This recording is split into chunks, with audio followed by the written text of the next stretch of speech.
Sorry. నా ఉద్దేశం ఏంటంటే మీరు కాఫీ ఇవ్వకుండా కూడా విషయం చెప్పగలరు అంతేగా? ఇప్పుడైతే నాకు కాఫీ ఇవ్వండి. I need that.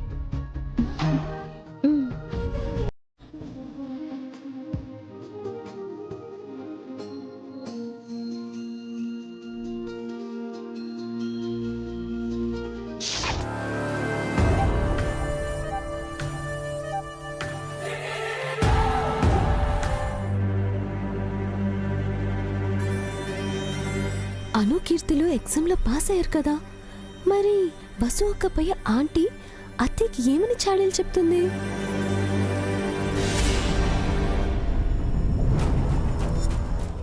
వదినా, అమ్మయ్యా వచ్చేసావా వదినా? దర్శనం అది బాగా జరిగిందా? అంతా బాగా జరిగింది కానీ స్కూల్ నుంచి పిల్లలొచ్చారా? ఇందాకే వచ్చారు వదినా. టెస్ట్లు పాస్ అయ్యారు కదా? పాస్ అయిపోయారు వదినా. భగవంతుడా, నా మొర ఆలకించావు తండ్రి. నేను చేసిన పూజలు ఫలించాయి, పిల్లల్ని పాస్ చేయించావు, అంతే చాలు. పిల్లలు పాస్ అయింది నువ్వు చేసిన పూజల వల్లో లేక దేవుడు కరుణించడం వల్లో కాదొదినా, ఆ వసు చెప్పిన ట్యూషన్ వల్లట.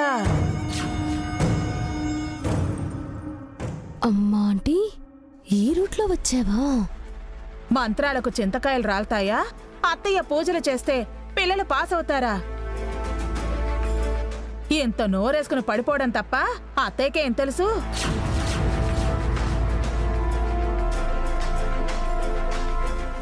నేను గాని ఇంట్లో లేకపోతే పిల్లలు పాస్ అవడం కాదు కదా, దేనికి పనికి రాకుండా పోయేవారు అని వసు పావునికి చెప్పిందొదినా. నిజమా వదినా? నేనెందుకు అబద్ధం చెప్తానొదినా, ఇంకా చాలానే చెప్పింది. అయినా మీ అత్త కోడళ్ళ మధ్య నేనెందుకు చెప్పడం? ఇంకా ఏముందో చెప్పొదినా. వద్దులే వదినా, వింటే తట్టుకోలేవు, అనవసరంగా గొడవలు అవుతాయి. చెప్తావా లేదా?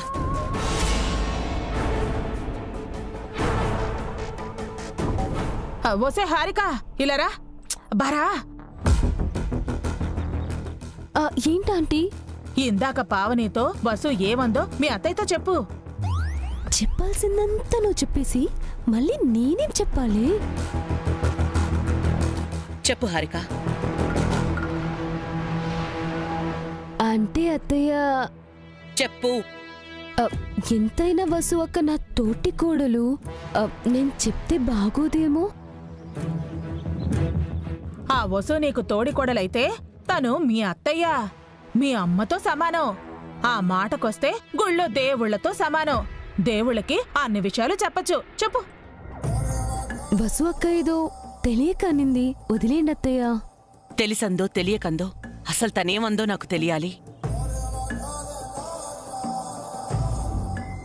మళ్ళీ మీరు వసు అక్కతో అనకూడదు. మీ అత్తయ్యకు ఆ మాత్రం తెలివిలేదటే. వసుతో ఏం చెప్పదు కాని వసు పావనితో ఏం చెప్పిందో అది మాత్రం చెప్పు. పిల్లలకు ఏ మాత్రం టాలెంట్ లేదంట అత్తయ్య.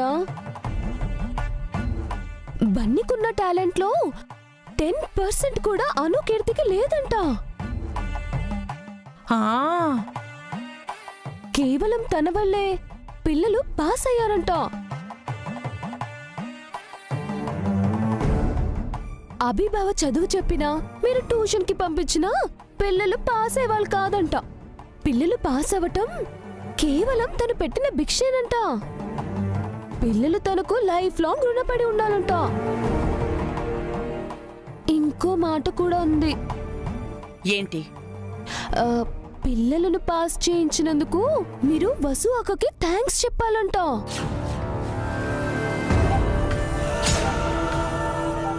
అంతకుముందు పిల్లల విషయంలో మీరు తిట్టినందుకు క్షమాపణ కూడా చెప్పాలంట.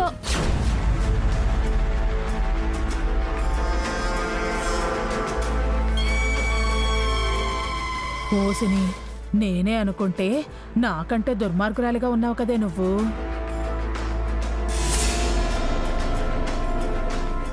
నేను సారీ చెప్పాలందా? పిల్లలు పాస్ అయ్యారు కదా వదినా, అది తన పొగరు గర్వం. సారీ ఏం కర్మ, కాళ్ళు పట్టుకోమని అడిగినా అడుగుతుంది.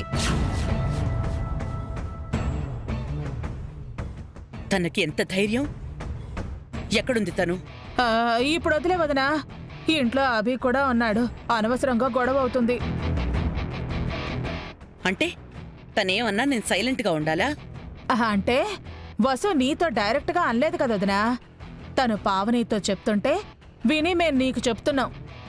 మళ్ళీ నువ్వు అడిగావంటే నేను అలా అనలేదని వసు అబద్ధం చెప్తుంది. మీరు చెప్పింది నిజమే కదా? నిజమే కాని అవి అబద్ధాలని మాట మార్చడానికి వసుకి ఎంత టైం పడుతుంది చెప్పొదునా? అయినా తిరిగే కాలు, అరిచే నోరు ఊరికే ఉంటాయా? ఏదో రోజు వసు నీతోనే అంటుంది. ఆ రోజు దుమ్ము దులిపేసాయి.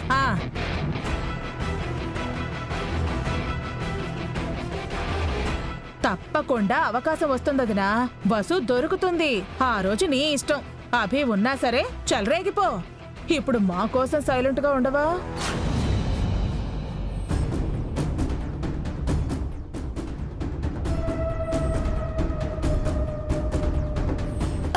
ఆంటీ, మీరు మామూలు వాళ్ళు కాదండి. మీరు ఈ రకంగా ఫిట్టింగ్ పెడతారని నేను అస్సలు ఎక్స్పెక్ట్ చేయలేదు తెలుసా. ఆకలి వేసినవాడు ఏది దొరికితే అది తిన్నట్టు వసుని తిట్టించడానికి ఏ అవకాశం దొరికినా దాన్ని ఉపయోగించుకోవాలి. మరి ఇంత ప్లాన్ చేసిన వాళ్ళు ఇప్పుడే తిట్టించొచ్చు కదా. వెయిట్ చేయాలి, తొందరెందుకు? ఇలాంటివి ఇంకా 2-3 చెప్పి మీ అత్తయ్యకి పొగ పెట్టాలి. ఆటోమేటిక్ గా నిప్పు రాజుకుంటుంది, వసుని కాల్ చేస్తుంది. ఇప్పుడు ఎలా అంటారు? తీరా విషయానికి వచ్చేసరికి తుస్సుమంటుంది. ప్రతి ప్లాన్ ఇలాగే ఫెయిల్ అవుతుంది.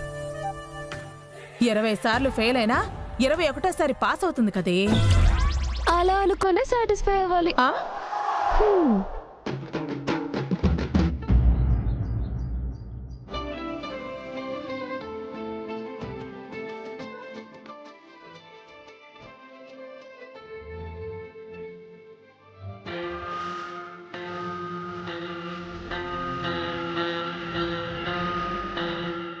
అను, కీర్తి, ఆగండి. దాన్ని ఏం చేయకండి, పాడైపోతుంది. ఏం కాదు, మేం కూడా నేర్చుకుంటాం. వద్దమ్మా, వీణ తీగ షార్ప్గా ఉంటుంది, ఫింగర్స్ తెగుతాయి. మా కోసం ఒక పాట పాడవా? ఇప్పుడా? అవును, పాడండి, బాగుంటుంది. మమ్మీ, అను, కీర్తి అంతగా అడుగుతున్నారు కదా, పాడు మమ్మీ. కానీ అది కాదురా. పాడొచ్చు కదండి, పిల్లలు అడుగుతున్నారుగా. మీరు కూడానా అండి? ఏ, మా మరిదిగారు నోరు తెరిచి అడిగినా కూడా పాడవా?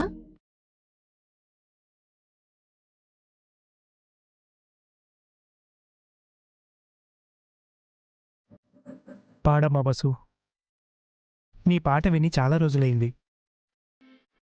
అన్నయ్యకు మ్యూజిక్ అంటే ప్రాణం వదినా. ఒకప్పుడు అదే పనిగా మ్యూజిక్ ఫెస్టివల్కి వెళ్ళేవాడు. ఇప్పుడు అవసరం లేదులే అఖిల్, ఇంట్లోనే బెస్ట్ సింగర్ ఉందిగా. అక్క, ఏంటమ్మా, మేమందరం ఉన్నామని మొహమాటమా? మా మమ్మీకి సిగ్గులేదు పెద్దమ్మా. అదేంట్రా అంత మాట అనేసావు? అంటే మమ్మీ భయపడొద్దు అని చెప్తున్నాను పెద్దనానా. అన్నయ్యకి ఇష్టమైన పాట పాడదునా?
Super mummy.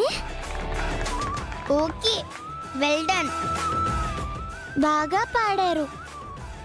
నిజంగా మీరు చాలా బాగా పాడారు. Good job.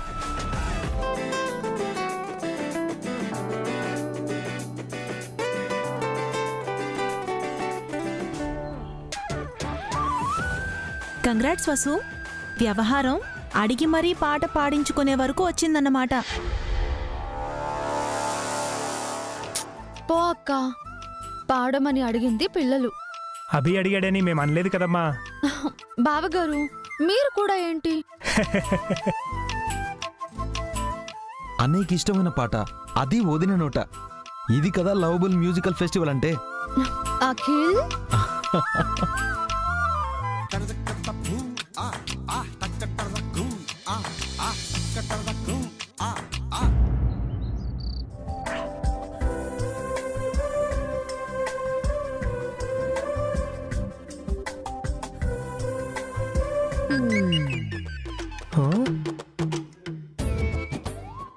ఏంటే నీకెన్ని చీరలున్నాయేంటి? పడక పడక మీ కళ్ళే పడ్డాయా? మా అమ్మ కంటే నీకే ఎక్కువ చీరలున్నాయి కదే. ఆ విషయం నాకెందుకు చెప్తారు? హాల్లోకి వెళ్ళి అందరినీ పిలిచి మైక్లో చెప్పండి. అమ్మో అమ్మో అమ్మో, ఇన్నాళ్ళు నా సంపాదనంతా ఏమైపోతుందో అనుకున్నాను. నా కష్టార్జితంతో ఇన్ని చీరలు కొన్నావా? ఏది ఒకసారి మీ మొహం పెట్టి చూపించండి. ఏమైందే? వెళ్ళి అద్దంలో చూసుకోండి. ఎందుకు? చీరలు కొనే మొహమే నాది. ఏ ఒక్క రోజైనా ఒక్క చీరంటే ఒక్క చీర కొనిచ్చారా నాకు? మరి ఇన్ని చీరలు ఎక్కడి నుంచి వచ్చాయి? ఇదిగో, ఇదేమో మా అమ్మ వాళ్ళు పెట్టింది, ఇదేమో మా పిన్ని వాళ్ళు ఇచ్చింది, ఇదేమో మా వదిన కొనిచ్చింది, ఇంకా ఇది అత్తయ్య కొనిచ్చింది, ఇదేమో మొన్న మైసూరు వెళ్ళినప్పుడు కొని తెచ్చుకున్నది, ఇంకా ఇది. ఇన్ని చీరల్లో ఒక్క చీర కూడా నేను తెచ్చింది లేదా? ఎప్పుడు తెచ్చారో మీరే ఆలోచించుకోండి, బాగా గుర్తు చేసుకోండి. ఆ. ఆ, ఎంత ఆలోచించినా గుర్తుకు రావట్లేదే,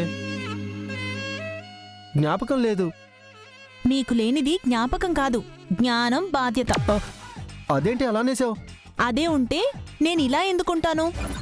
నీకో దండవే, పొరపాటున చీరల గురించి ఎత్తాను. జన్మలో మళ్ళీ అడగను. అలా రండి దారికి. మాకు మా చీరలకి మధ్యలో వచ్చారో. ఆ, తెలిసిందిలే. మా మెడ విరిగిపోతుంది అంతేగా. పావని, ఈరోజే చాలా హ్యాపీగా ఉంది కదా. అను, కీర్తిలు పరీక్షలు పాస్ అయ్యారు.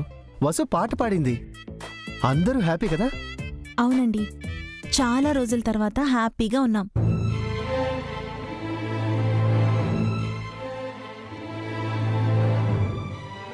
మన పిల్లలు కూడా ఉండుంటే బాగుండేది కదా.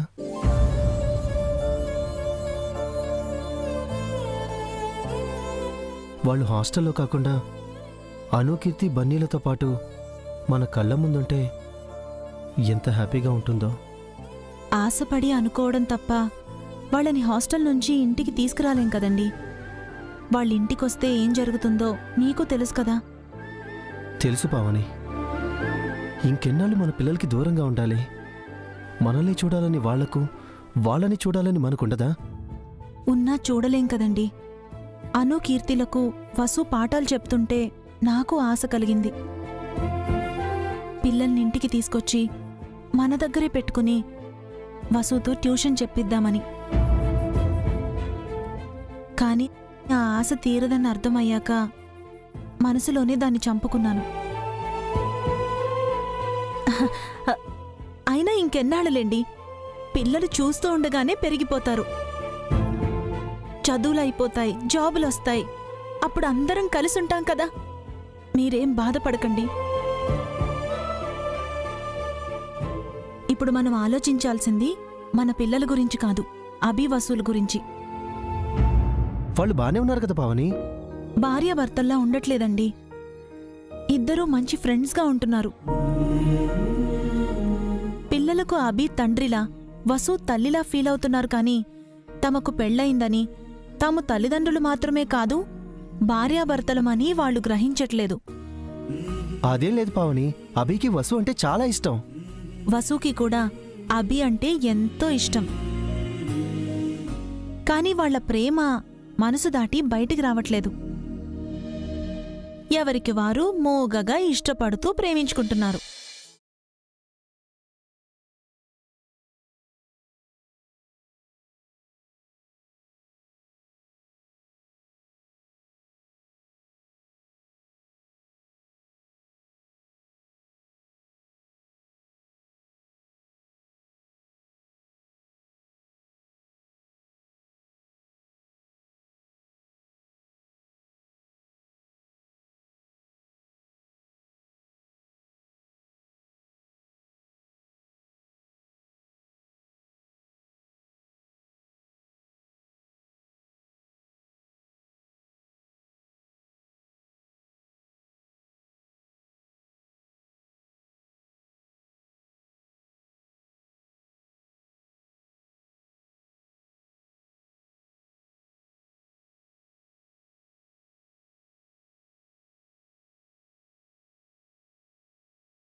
నీకెలా తెలుసు?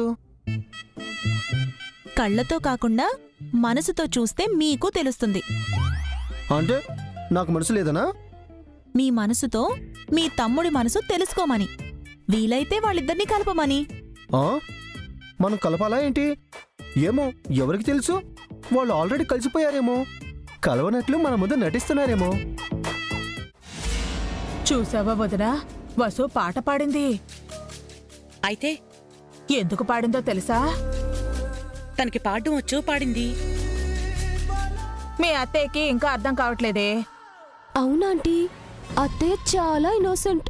ఇందులో అర్థం కాకపోవడానికి ఏముంది? ఎందుకు లేదు వదినా, ఇందాకేమో పిల్లల్ని పాస్ చేయించానని అందరితో కంగ్రాట్స్ చెప్పించుకుని శభాష్ అనిపించుకుంది. ఇప్పుడేమో పాట పాడి అందరితో చప్పట్లు కొట్టించుకుంది. అంటే దీని అర్థమేంటి? ఏంటంటే ఈ ఇంట్లో మెల్లమెల్లగా తన పాపులారిటీ పెరుగుతుందని అర్థం అత్తయ్య. పాట పాడితే పాపులారిటీ పెరుగుతుందా? ఎందుకు పెరగదు? నిన్నటి వరకు అనుకీర్తెలకు వసు అంటే గెట్టదు.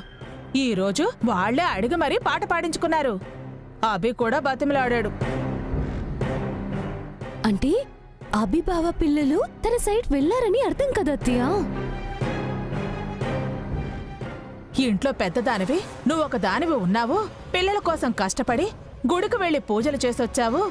నువ్వు ఇంటికి రాగానే అత్తయ్య పిల్లలు పాస్ అయ్యారని చెప్పిందా? లేదే.